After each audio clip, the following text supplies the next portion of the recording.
la politique du président Ibrahim Traoré et de ses compagnons du MPSR2 se caractérise pour moi par 4 grands mots. Premièrement, c'est une politique de vérité. Deuxièmement, c'est une politique de justice. Troisièmement, c'est une politique de solidarité. Et quatrièmement, c'est une politique d'action. D'abord, politique de vérité. Il a remis à sa place la compréhension de la déstabilisation de l'Afrique actuelle.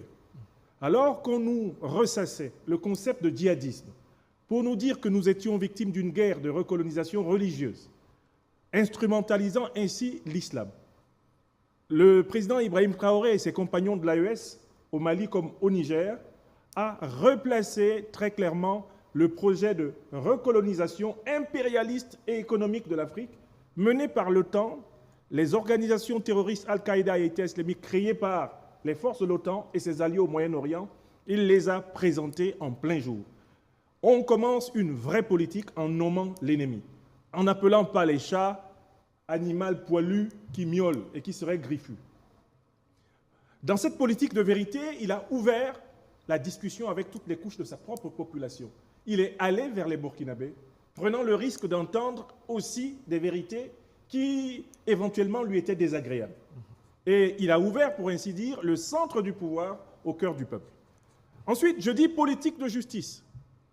Il s'est mis à rééquilibrer le rapport de force économique entre le peuple et les multinationales étrangères à propos de la possession des richesses naturelles de Burkina Faso.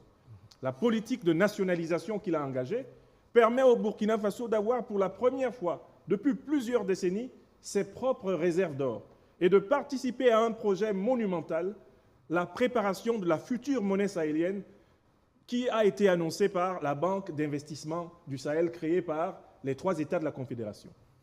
Politique de solidarité. Il s'engage à faciliter par toutes les réformes possibles la vie aux Burkinabés les plus pauvres, les plus vulnérables, en commençant par ceux qui sont les plus frappés par le terrorisme, ceux qui sont les plus frappés par les déplacements. Il leur rend leurs terres. Vous avez parlé de 72% des terres désormais reconquises.